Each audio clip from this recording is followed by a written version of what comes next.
you want to listen to them on the airwaves, that's going to be on 92.3. Radyo 5. Ibang pre-game snack sa atin. Kaya pala lumalakas siya eh. Maganda yung boses. Hindi, kumakapalambal ba? To start the second quarter, a miss from Chris Lutz. A foul underneath. Looks like it's going to be on number 4, J.R. Reyes, his first personal. Almazan, Kinyahan, Jervy Cruz. Ito si Jaire Ibanez and Paul Lee in the ball game for the Dark Shirts. Harassment in the backcourt from Chris Ross. He's in there together with Lutz, Lassiter, J.R. Reyes, and Gabby Espinas for the San Miguel Beermen.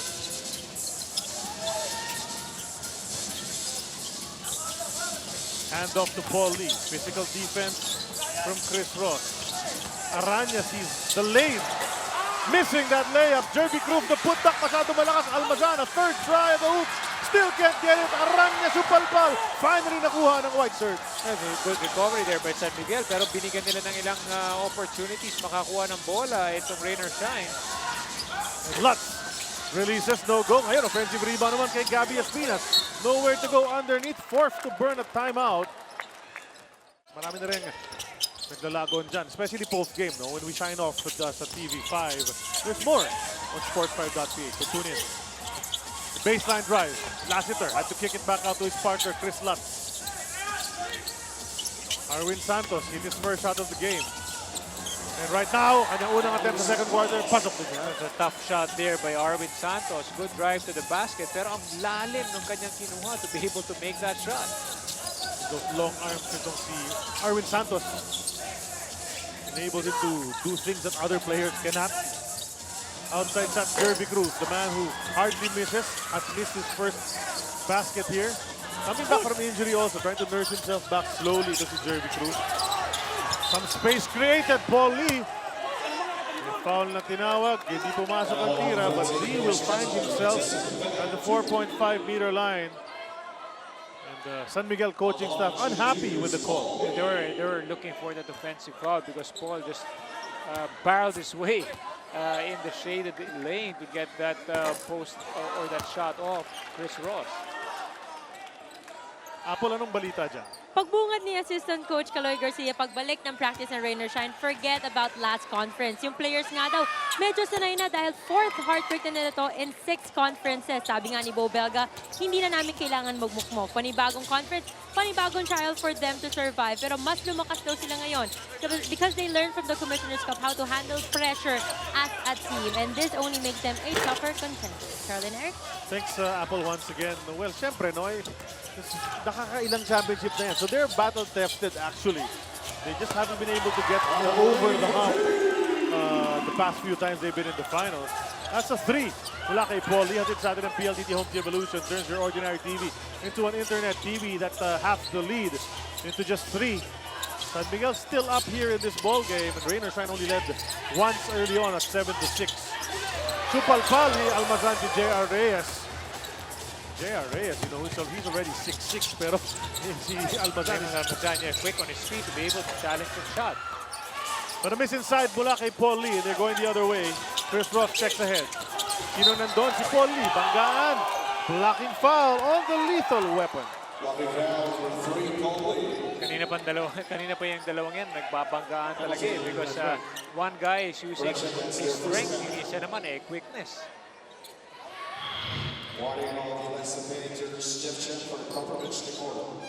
Jeff Chan, who is not even dressed for the game, is warned for improper bench decorum. Kasi nag-react siya dun sa call. That's how competitive Jeff is. Hindi na nga siya naglalaro, di ba? But he really wants to play. Hindi kala siya pwede pa because he's recovering from that plantar fascia injury. He tore his plantar fascia, so matagal-tagal siguro uupo yan si Jeff Chan as he recovers. 3 from Arwin Santos is an air ball. Ibanez gets it on the break. Unable to finish. Pero drawing the foul from Marshall Lassiter. So 2 free throws naman para kay Jaire. alanganin yung take-off to ni Jairi Ibanez. Pero nung nakaramdam siya ng foul, he really just threw the ball up. Jairi Ibanez, splendid performance in a couple of those finals games contra Fatok and Tex in the Commissioner's Cup. There were games there that he was scoring well, galing pa dumepensa. He really just gave a good account of himself. The longest tenured player on this Rain or Shine El After Painter squad. It's all about attitude, and yan ang puhunan ni Jairi. Pinapakita lang niya na when you have great attitude, look at him get that rebound again. It's all about hard work and that sacrifice he is willing to take for Rain or Shine. And you know he really wanted to get that offensive board after missing both free throws, trying to give his team another chance. Although nagbintis na naman si Paul Lee, he steals it right back. Ano naman yan si Jairi Ibanez? Eh, kaya naman siya ginagamit ni Coach Yang because pinapakita lang niya that every minute he is on the floor, something good will happen to his team. Trying to look for someone at the post. Inantay si Almazan tumawid. He gets it against Junmar Fajardo. They go to Jeremy Cruz. Quick hands from Chris Ross. Tap it away. Ngayon, Almazan block Reyes a while ago. Pinagiganti naman siya ng higante. It's a great defense, pero may recovery dito si Paul Lee. Parang ayaw tumawid ng bola. Papunta sa Miguel side. Finally, it gets across. Hindi rin. Thrown out of bounds. Well, exchange What's of happening? turnovers right there. Palitan ng palitan. Both teams really trying to get hold of that basketball. No one with a clear possession for a full minute of playing time. Ayun, no? Tapos nawala na naman. Tapos ayun na. Thrown away. Norwood the drive. Offensive rebound. Jervy Cruz on the loose ball. Arwin Santos raises his hand, acknowledging na siyang nakafoul doon. Oh, this big man of Rain or Shine crashing the boards. Really trying to give the front line of the Beermen a tough time underneath. Alam naman nila kailangan, hindi lang isa. Kasi may Junmar Fajardo, there's got to be 2 or 3 guys challenging him. Almazan, half that outside shot, has proven he can hit it. No go, it's tipped away by Jervy Cruz to the wrong fellow. Junmar Fajardo pumulot nun. Easy Reed is back in the game. Checks out the shot clock. Sabi niya 14 seconds. Marami pang oras. Norwood the reach in. Foul is called by referee Jimmy Mariano. At nakita natin yung reaksyon ni Gabe Norwood.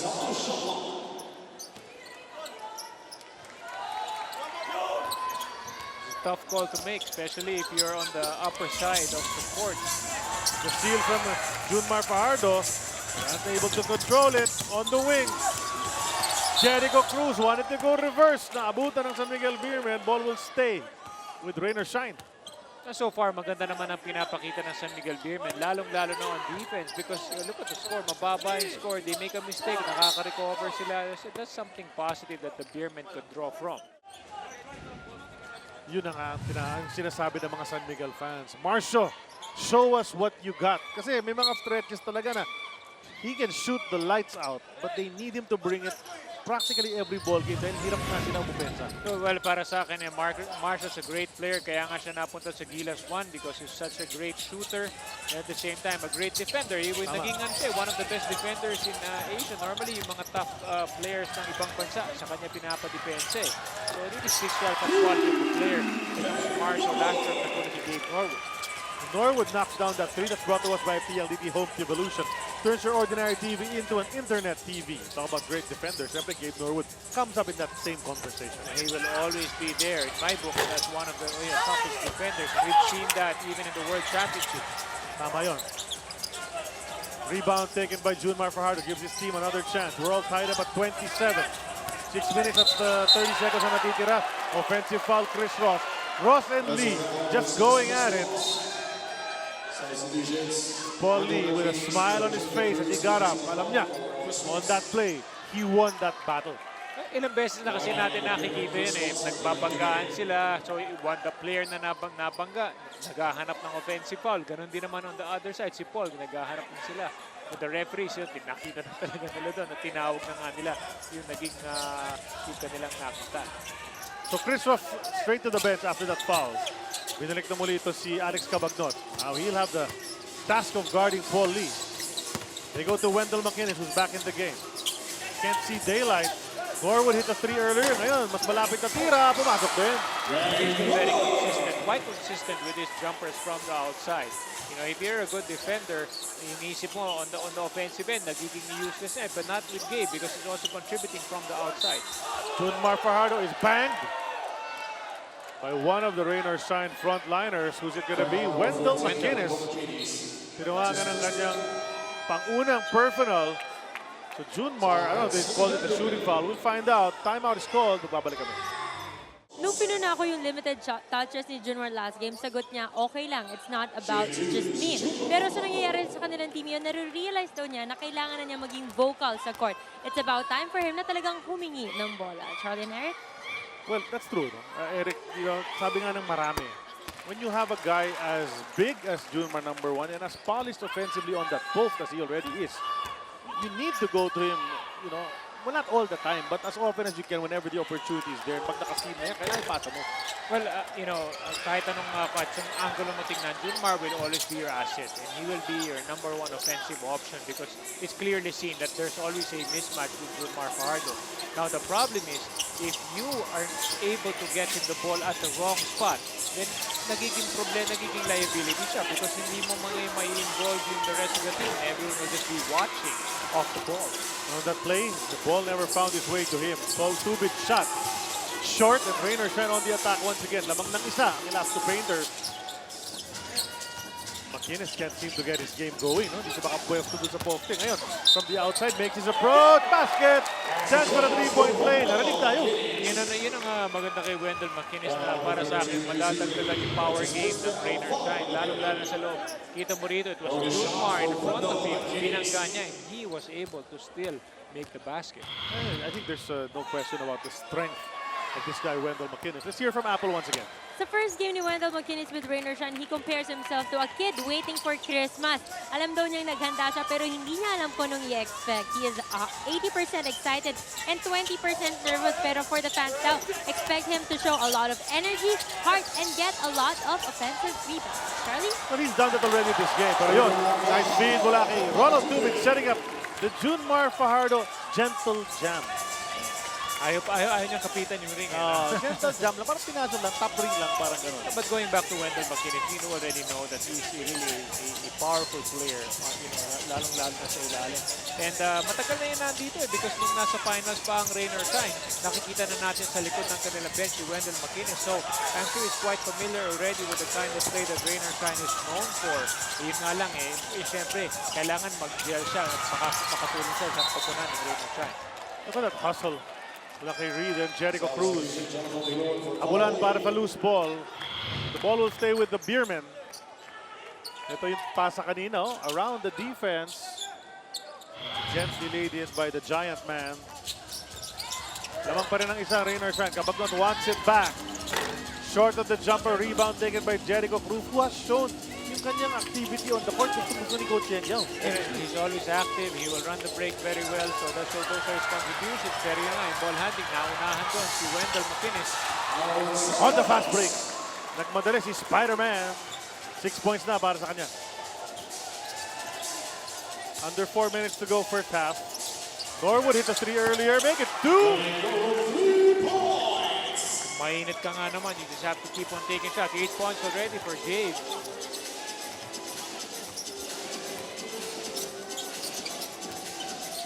That was a short-lived lead para sa San Miguel Beer. AZ naman, gustong bawi. Short sa rebound play. AZ following his own shot. Yan, problema doon.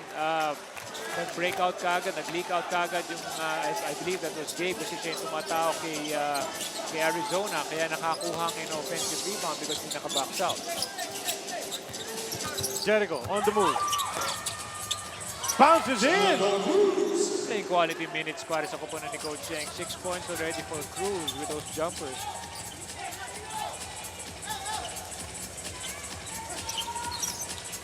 Down to the last 3 minutes ng ating second quarter. Kabagnon into the lane. Napatid. Hits the deck. Holds on to his right knee. Laking foul on Jonathan Uyloan. Pero yun nga lang, of course, San Miguel needs his production as well. But right now, I guess the adjustment will be dahil nandiyan si AZ Reed or may the presence of an import. So that's why nagkakaroon ng adjustment in the lineup. But the thing is, it's not really just Arwin. We're not trying to pinpoint or single him out. It's really a whole team thing. It's a subpar performance ng karamihan. It's really hard kasi it is right now, Charlie, because you know how important Arwin Santos is.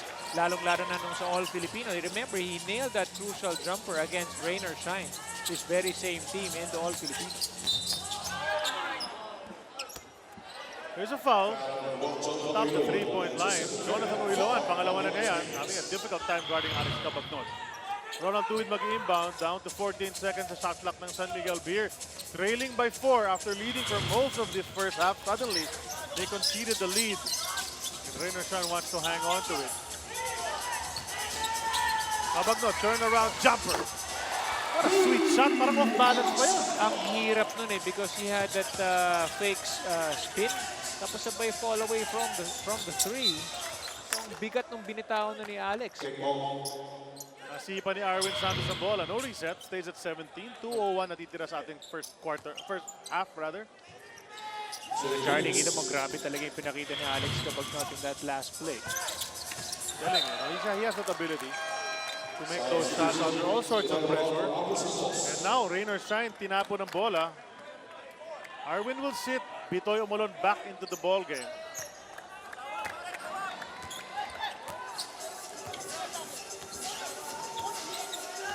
Cabagnon calling the play. Humingi ng pick kay Bitoy.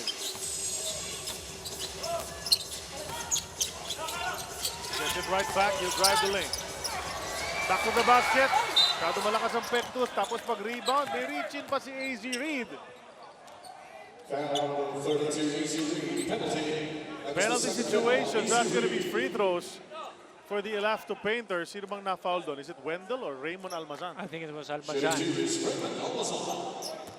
Siya nakakuha ng rebound after that miss.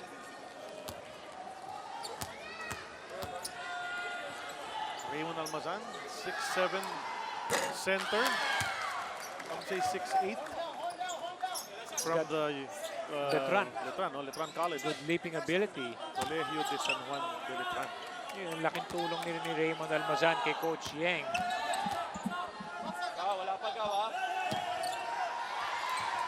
Nalala natin nung rookie year niya last year, he joined his team late sapagkat his team, Letran, was playing in the finals. So kahit sa college may finals experience siya, pero hindi nanalo. Well, he's a big-time player. And that's the reason why Coach Yang talagang kinuha siya to really fit in that team to really help him out, lalong-lalo sa gitna. His team is still up by 2. 1 minute and 20 natitira. 8 seconds on the shot clock. San Miguel Beer. AZ flips it up, no go. Junmar Fajardo babying the shot underneath. Sayang opportunity niya because he was like right underneath at libre. No one to stop Junmar, but he babied that shot. Wendell McInnes, na-foul na naman sa loob ng shaded area. So si Wendell naman ang pumunta sa linya ngayon para sa dalawang free throw. Wendell in total has 6 points. Wants to add on to that. Remember, he averaged 30 points, close to 30 points a game. So anytime he can really explode. So of course, right now he's just feeling his way into the Rainer Shine system. Dati siyang taga-Alaska. So we do remember that he made a living on that free throw line where he only shot about 67%. Pero ang dalas niya pumunta sa linya dahil nga sa physical style of play niya. Ang gusto niya kasi is really the close-in shots. He wants to use that upper body strength to power underneath. Here's Stupid. Into Junmar. Junmar will push and lose it. Reach in from Jericho Cruz, who's complaining na siniko siya. So far, kita mo yung matchup na gusto ni Coach Yang. It's McInnes on Junmar Fajardo. Pinapahirapan niya talaga itong si Junmar to really back up in the lane. So Junmar back at the line. Taga Compostela, Cebu, as indicated on your screens a while ago. I wouldn't be surprised if Junmar would be using that turnaround shot off the glass against Wendell McInnes. Mas matangkad siya kay McInnes. Pero kung gugustuhin niya atrasan ng laro, I believe mauubos talaga si Junmar kasi he's like a rock just sitting in the shaded area. hindi mo talaga basta-basta maatrasan niya sa lapad na pangatawan. 9 points into game para sa kanya. Pero lamang pa rin ang isang kalaban, 41-40. A low-scoring second quarter. Almazan showing some ball handling. Umilalim. Ganda ng galaw niya. Yung one-up fake para lang makalibre. And before he went up, he got hit. Yeah, maganda kasi doon, he was able to spin. At the same time, pa-help si Junmar, but the step in was the most crucial thing to elude the help of Junmar Fajardo. Si Bitoy, natawangan ng kanyang second personal. But Raymond misses the first free throw. Marshall after, pinasok ni Coach Leo Austria. Trying to get some offense bago matapos ang first half of action. Ang tatlo na yung nami-miss ni Almazan sa free throw line. Of course, yung kay Wendell McInnes, meron din siya nami-miss. So ito yung mga free throws na napaka-importante. It might count a lot, lalo na pag natapos ang ating laro. Tama, yung sa mga endgame na yan, yung Diyan missed mo free throws. hahanapin yun di ba? Yung mga hanapin, yung mga free throws in the endgame. That's right. 8 seconds ang diferensya ng shot clock at game clock. Sabagnot comes out to get it. Takes the top of the key. 3! And he drills that. Tough to really play San Miguel when you have your point guard and Alex contribute from the outside. Tapos meron ka pang Junmar Fajardo na isang malaking threat on the inside. Who will lead at the end of the first half. Isa lamang ng San Miguel, but Rainer shine with the ball. Norwood leaves for McKinnis. Inagaw pa ni Lassiter to Cabagnot. Stop and pop from 3! Wide left ang tira, pero with that three-pointer earlier, Cabagnot able to snatch back yung kalamangan para sa kanyang koponan after the first 24 minutes of action. 43-42 ang ating score. San Miguel Beer will take a 1-point lead into the half.